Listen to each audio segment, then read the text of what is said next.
Bonsoir à toutes et à tous, il est 22 heures. Merci à vous de nous rejoindre pour cette nouvelle édition. Voici les principaux titres. En marge du sommet de la TICAD qui se tient à Yokohama au Japon, le président de la République a rencontré le Premier ministre japonais Shinzo Abe. Et revue à mi-parcours de l'atelier sur le tourisme et l'énergie, qui a été organisé par la Primature. Et dans l'actualité internationale, en Italie, un accord politique a été trouvé entre le mouvement 5 étoiles et le Parti démocrate pour former un gouvernement. Voilà pour les titres. Merci à vous de nous rejoindre. Deuxième journée pour le sommet de la TICAD qui s'est ouvert hier et qui en est à sa 7e édition. Et en marge de ce sommet, le président de la République, Ismaël Omar Guelleh, s'est entretenu avec le Premier ministre japonais Shinzo Abe dans une réunion bilatérale. Le président a remercié le Premier ministre japonais pour l'accueil chaleureux qui lui a été réservé à lui ainsi qu'à sa délégation. Le président Guelleh et le Premier ministre ont exprimé leur souhait de franchir les relations entre les deux pays à un nouveau palier. Au cours de cette rencontre, les discussions ont porté sur le renforcement des relations de coopération, notamment la question de la géothermie, ce projet important pour le pays, pour son indépendance énergétique, et l'aéroport Al-Hajj Hassan Goulet d'Absidon pour faire de Djibouti un hub régional pour le transport. Et à présent, nous allons vous présenter un document qui relate la solidité des relations bilatérales qui existent entre la République de Djibouti et le pays du soleil levant. C'est un magazine de la rédaction et un commentaire de Saïd Halatou.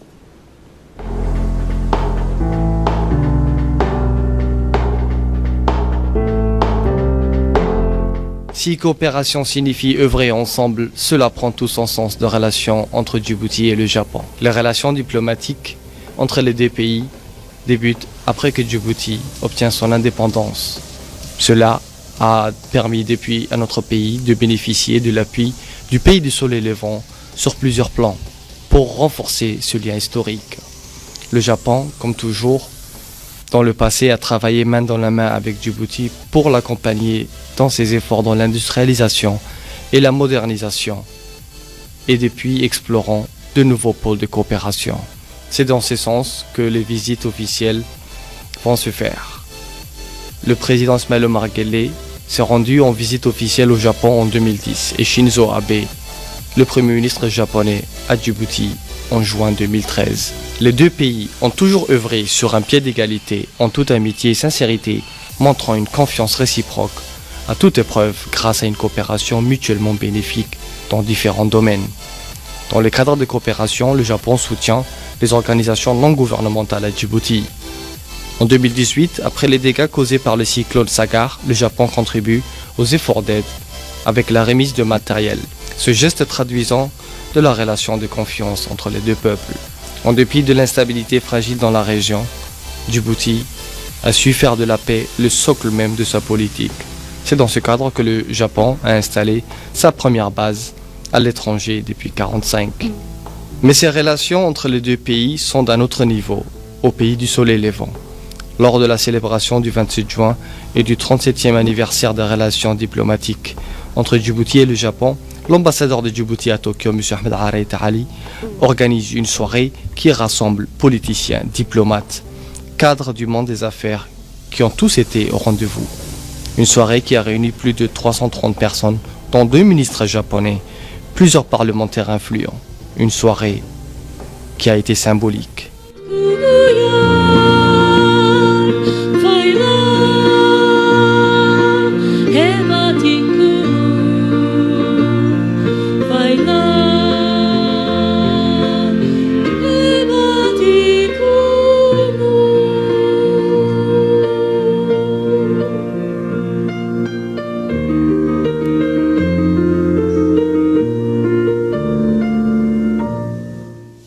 Djibouti et le Japon partagent des valeurs fondamentales comme la paix, la prospérité et la solidarité.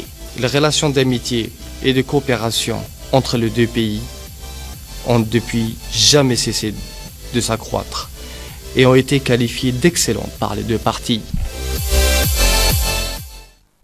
Et toujours à Yokohama, donc un forum des affaires a eu lieu par la suite. Donc ce forum invitait les hommes d'affaires et les chefs d'entreprise africains donc à partager les possibilités et la vision de faire des affaires en Afrique. C'est dans ce cadre que le président des autorités des ports et des zones franches, Aboubakar Omar Hadi, a dans une exposition donc présenté une projection portant sur les opportunités d'investissement ainsi qu'un large éventail d'informations que présentent les architectures économiques portuaires mais aussi les zones franches, et cela devant un parterre de potentiels donc hommes d'affaires japonais intéressés par la géostratégie de Djibouti, véritable porte d'entrée vers le continent, mais aussi le rôle moteur que joue donc Djibouti dans l'intégration économique régionale vers le marché du COMESA. Et après la présentation, donc le président a pris part à une série de questions-réponses qui voulaient savoir plus. Donc en somme, une interaction est pertinente pour des discussions d'affaires qui a porté ses fruits. Également dans l'actualité, une vaste séance de restitution à mi-parcours d'intenses travaux de réflexion, d'échange et d'analyse lancés le 18 août dernier au sujet de projets donc sectoriels de développement sous l'égide du Premier ministre s'est déroulé ce matin au Palais du Peuple.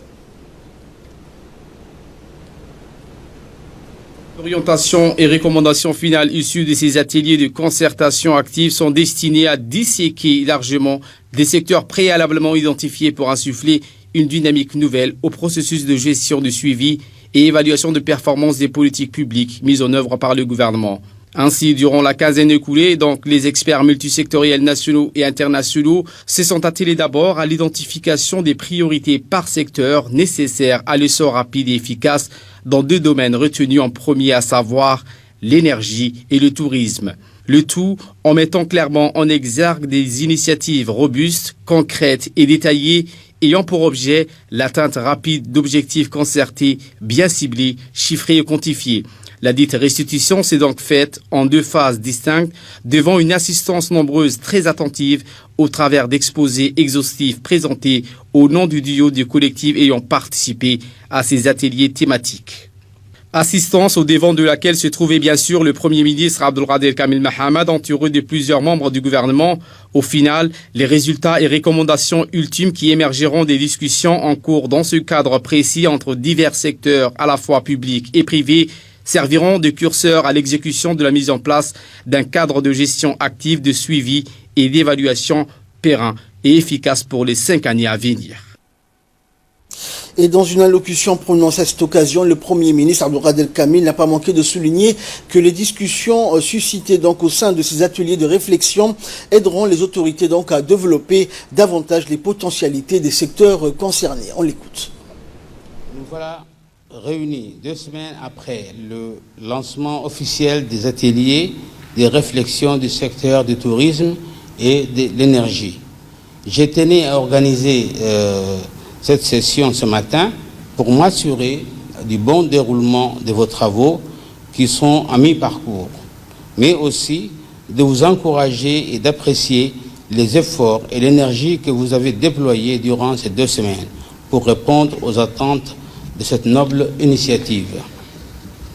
Je sais que le rythme de travail et l'exercice des réflexions, un groupe auquel vous êtes confrontés tous les jours, matin et après-midi, exige beaucoup d'abnégation, de concertation et d'assiduité.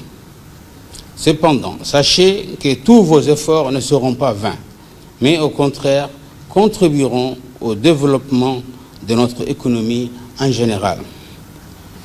Au cours de 2 semaines qui viennent de s'écouler, vos discussions à la fois intenses et robustes ont abouti à l'identification des projets stratégiques, des initiatives qui aideront les autorités à développer davantage les potentialités des secteurs pour lesquels il y a eu des laboratoires qui ont été mis en place. À partir de la 3e semaine, vous allez entamer des discussions en détail pour la résolution des problèmes qui entravent la réalisation et la bonne exécution des projets sectoriels identifiés, et ce pour assurer une transparence dans la responsabilité et la prise de décision. Les autorités compétentes seront fortement engagées dans la recherche de financement pour les projets jugés prioritaires lors de vos discussions dans les laboratoires. Comme mentionné dans mon discours lors de la journée de lancement, les résultats ultimes de vos ateliers vont aboutir à des plans d'action détaillés qui seront exécutés les 5 prochaines années, et cela dans un cadre de gestion de performance et suivi et évaluation. À cet effet, la future unité de suivi et évaluation des initiatives prioritaires, placée sous la tutelle de la primature, sera chargée d'accompagner les départements sectoriels dans la définition des indicateurs clés de performance ainsi qu'à la gouvernance des projets identifiés. Et ce communiqué qui nous parvient donc du ministère de l'Intérieur qui communique, je cite, que la journée de dimanche 1er septembre sera jour férié, chômé et payé. Profitant de l'occasion, le ministre de l'Intérieur adresse ses meilleurs vœux de bonheur, de prospérité et de paix au peuple djiboutien ainsi qu'à la communauté étrangère résidant en République de Djibouti à l'occasion du Nouvel An musulman 1441. Le ministre de l'Éducation nationale et de la formation professionnelle, Moustapha Mohamed Mahmoud, accompagné de ses proches collaborateurs, a supervisé ce matin le déroulement du stage préliminaire des enseignants de première année organisé au CFEEF. Le ministre s'est rendu dans les différentes salles du centre pour apprécier donc le déroulement des formations sur le nouveau curricula. Ces formations pour les enseignants de première année ont duré une semaine et sont animées par les commissions disciplinaires ayant révisé ces nouveaux programmes et qui sont dirigées par les inspectrices et les inspecteurs. Elles ont porté sur le nouveau programme et support didactique de la première année. Il convient de rappeler que le ministre avait ouvert ce stage préliminaire par des conférences plénières qui ont eu lieu au Palais du Peuple en début de semaine. Le ministre a ainsi réitéré ses encouragements aux enseignants et aux encadreurs tout en leur rappelant donc la prépondérance de la formation continue dans ce processus de révision. Direction Tadjoura à présent, les pluies saisonnières ont arrosé donc les régions de l'intérieur, en altitude notamment la région de Tadjoura. La force du vent a endommagé certaines habitations dans la ville blanche. Les précipitations étaient intenses donc dans la journée d'hier dans la ville de Tadjoura, comme a pu le constater donc notre correspondant sur place donc qui a pu prendre ces images. L'oued Marsaki à la sortie de Tadjoura vers Obok était en crue et la digue construite récemment pour protéger la ville donc a bien résisté et a rempli son rôle. Selon les autorités, on ne signale aucune victime, seulement des dégâts matériels. Des foyers ont été endommagés. Les toitures de certaines habitations ont été soufflées et emportées par le vent, surtout en bordure de mer et dans les quartiers périphériques de la ville blanche.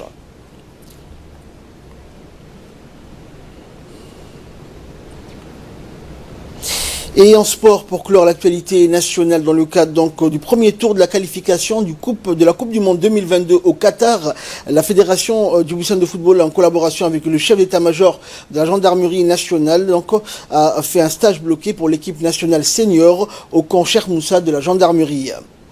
Ce stage bloqué du 26 août au 5 septembre intervient une semaine avant l'affrontation donc contre l'équipe nationale de la Swatini prévue le 4 septembre au sein donc du stade Gouled. Espérant que les requins bleus donc vont démontrer une autre fois encore un très bon jeu comme lors du match aller et retour contre l'Éthiopie. Et en nouvelles du monde à présent, en Libye notamment, les forces pro-Haftar repoussées, réunion prévue du Conseil de sécurité. Les forces alliées au gouvernement donc libyen ont repoussé des combattants rivaux engagés dans une offensive pour prendre la capitale Tripoli, des affrontements susceptibles de replonger le pays dans un nouveau conflit. Des dizaines de combattants ont été faits prisonniers et leurs véhicules saisis selon des sources, des photos de ces prisonniers en uniforme militaire et assis à même le sol dans un lieu inconnu circulent sur les réseaux sociaux. Il n'était toutefois pas possible de les identifier dans l'immédiat. Et enfin, retour en force de la rougeole en Europe. L'OMS appelle à intensifier la vaccination. L'Europe connaît une importante recrudescence des cas de rougeole selon l'OMS qui a appelé donc aujourd'hui à intensifier la vaccination, notamment dans 4 pays, dont le Royaume-Uni, où elle était pourtant considérée comme éliminée. Au total, 89 000 cas ont été recensés par l'OMS dans 48 pays africains au premier semestre 2019, soit plus du double par rapport à la même période l'année dernière et d'ores et déjà plus élevé que pour toute l'année 2018. C'est ainsi que prend fin cette édition. Merci de l'avoir suivi. Excellente soirée sur Télé Djibouti.